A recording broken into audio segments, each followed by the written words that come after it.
Ouça agora uma poderosa reflexão para a edificação da sua vida conjugal, com o pastor Rafael dos Santos. Provérbios, capítulo 2, nós estamos aí trazendo os princípios para a vida conjugal no livro de Provérbios. Provérbios, capítulo 2, achou aí? Vamos fazer essa leitura, vamos aprender algo muito importante para a vida conjugal hoje aqui nessa palavra. Provérbios 2, nós vamos ler o versículo 16 que diz assim: para te afastar da mulher estranha, sim, da estranha que lisonjeia com suas palavras, que deixa o guia da sua mocidade e se esquece da aliança do seu Deus, porque a sua casa se inclina para a morte e as suas veredas para os mortos. Todos os que se dirigem a ela não voltarão e não atinarão com as veredas da vida. Vou ler de novo. Para te afastar da mulher estranha, sim, da estranha que lisonjeia com suas palavras, que deixa o guia da sua mocidade e se esquece da aliança do seu Deus, porque a sua casa se inclina para a morte e as suas veredas para os mortos. Todos os que se dirigem a ela não voltarão e não atinarão com as veredas da vida. E aqui está falando do quê? Dos perigos que correm aqueles que se inclinam ao adultério. Os perigos que correm àqueles que se inclinam ao adultério. E o interessante aqui desse trecho do livro de Provérbios, capítulo 2, é que ele apresenta algumas características, né, da mulher adúltera. E claro que essas características não dizem respeito apenas à mulher adúltera, mas ao adúltero. A pessoa que se entrega ao adultério, ou melhor, que se dá ao adultério. A pessoa que está aí, não é, para ser amante, seja de quem quer que seja. Qual é as características dessa pessoa que quer ser amante de outra pessoa? Não é, que quer ser o objeto de traição, de adultério de alguém. Primeiro, aqui o texto fala que é mulher adúltera. Não vamos ser aqui genéricos no sentido do sexo, né? Vamos botar aqui pessoa adúltera, o homem adúltero, porque creio que se aplica aos dois.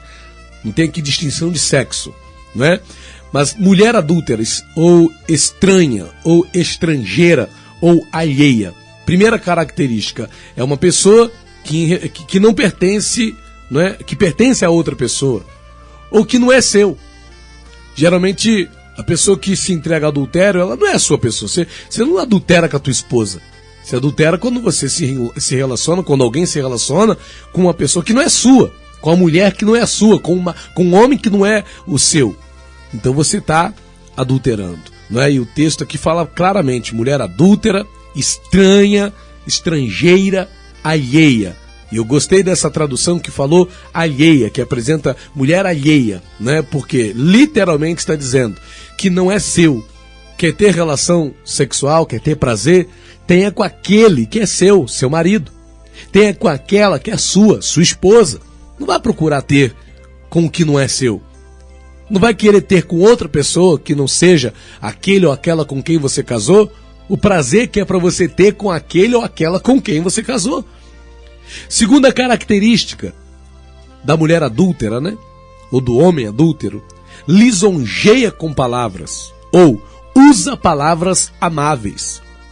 Em outras palavras, a pessoa que é objeto de adultério, né? A mulher adúltera ou o homem adúltero, ele usa uma fala que muitas vezes o cônjuge, né, ele não ouve dentro de casa, né? É uma fala mansa, suave, dócil, que engana a pessoa. A pessoa: poxa, meu marido não fala assim comigo. Poxa, minha esposa não fala assim comigo. Por isso que é importante, gente, atentar para como você fala com o seu cônjuge dentro de casa. Pois lá fora, né, tem quem fale de maneira meiga. Lá fora sempre vai ter um que fala de maneira carinhosa. E é você, marido, que deve falar com a sua esposa de forma meiga, de forma carinhosa. É você, esposa, que deve falar com o seu esposo, não é, de forma mansa, de forma suave, de forma dócil.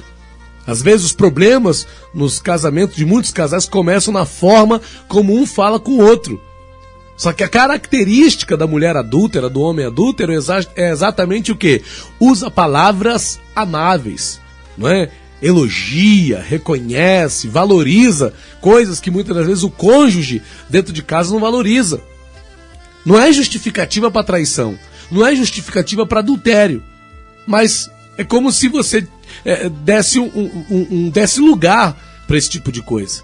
Não é? Então vigia na maneira como você fala com o seu esposo, na maneira como você fala com a sua esposa. Viu? Não deixa que quem está lá fora fale com o teu marido de uma forma dócil, mansa, como você jamais falou. Não deixe que para tua esposa ouvir, né, uma fala meiga e carinhosa, tem que ser da boca de outro homem, que seja você a falar com a tua esposa de forma meiga e carinhosa, que seja você a falar com o teu marido de forma mansa, suave e dócil, de forma amável, que seja você, marido, a falar assim com a sua esposa.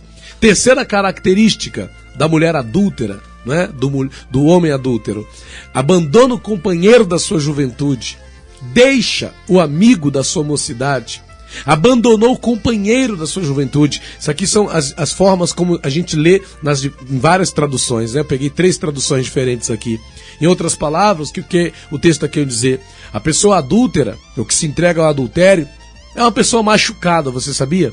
É uma pessoa ferida. E ela quer uma compensação.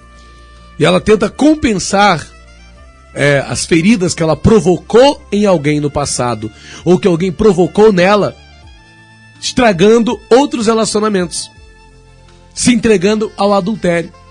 Ou talvez porque esteja procurando uma compensação. Foi traída, não é? Então ela quer pagar na mesma moeda, traindo também, ou causando esse mal em outros casamentos. Não é? Ou então ela, sei lá, traiu alguém, machucou alguém e nunca mais se recuperou da perda daquela pessoa e tenta compensar isso com o adultério. Aqui eu só estou tentando dar uma explicação com base no que o texto está dizendo. Mas não vai haver compensação nenhuma nisso, né? Para o adúltero, o adultério não compensa. Compensa o quê, o adultério?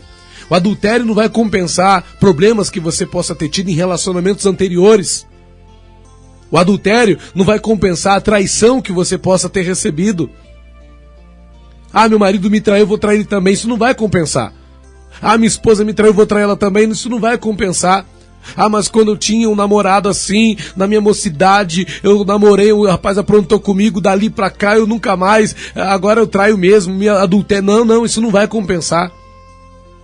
Não há compensação no adultério, não há compensação nenhuma na traição, né? Então a pessoa que vai pelo caminho do adultério, que dá lugar ao adultério, que é um agente de adultério, ela talvez esteja fazendo isso para quê? Para compensar o abandono que sofreu ou que impôs a alguém. Porém, isso, como já estamos dizendo aqui, certamente não vai compensar e não vai curar nenhum trauma que a pessoa possa ter sofrido na vida. Quarta característica da pessoa adúltera, da mulher adúltera: ela se esquece da aliança do seu Deus. O adúltero esquece que sua aliança conjugal, antes de ser com quem ele se casou, é primeiramente com Deus. A aliança você faz com o homem, carnalmente, com a sua esposa carnalmente. Mas antes de ser com o homem que você casou, com a mulher que você casou, ela é primeiramente com quem? Com Deus. Então o adúltero, ele vira as costas para a aliança do seu Deus. E seja quem for, que seja cristão ou não, se tem aliança, Deus está no negócio. Casamento é uma coisa que Deus olha. Seja de quem for, Deus está olhando para o casamento. Por isso que a palavra fala: aquilo que Deus uniu, não separe o homem. Você entende? Quinta característica da mulher adúltera: se inclina para a morte, para o reino das sombras da morte. E isso não só espiritualmente, né? Pois o salário do pecado, como já sabemos, é a morte, mas também fisicamente. O caminho do adultério é a morte. Não se pode prever a ação de alguém que é vítima de adultério. Infelizmente a gente ouve falar do tal, né, de crimes, de violência que levou à morte de alguém. Porque não se pode prever a reação que o marido vai ter por saber que a mulher adulterou. Não se pode prever a reação que uma esposa vai ter por saber que o marido adulterou. A gente vê notícia, você vê jornal, não compensa, né? Então a pessoa vai por um caminho de morte, seja espiritual, porque o salário do pecado é a morte, seja até mesmo física, porque quantos não perderam a vida, né, numa situação de adultério, numa situação de traição? Você está compreendendo?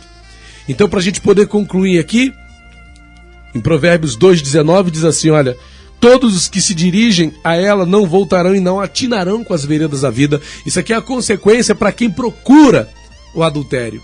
Quais são as consequências para os que vão pelo caminho do adultério? Aqui diz, ó, todos os que se dirigem, ou seja, que entram no caminho do adultério, não voltam.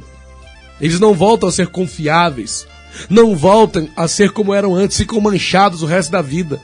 O adultério deixa uma marca na pessoa. Quem já adulterou sabe o que é isso. A pessoa fica marcada pro resto da vida. Só Cristo, só Jesus para poder apagar as marcas que o adultério deixa na vida de uma pessoa. E segundo, não atinarão com as veredas da vida, não é? Conforme diz aqui, não atinarão com as veredas da vida.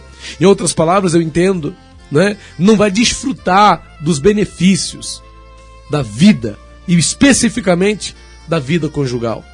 Porque você mancha, não é? Por mais que o teu cônjuge te perdoe, você causa um dano à tua vida conjugal. Você causa uma marca na tua vida conjugal. Então, em nome de Jesus, a pior solução que alguém pode querer dar, uma das piores, né, soluções que alguém pode querer achar para os problemas que possa estar enfrentando na sua vida conjugal, o adultério é uma delas. O adultério é uma delas. Não vai resolver o problema, só vai piorar. Recebe esta palavra, recebe essa reflexão, recebe essa orientação de Deus para a sua vida conjugal. SOS Vida Conjugal.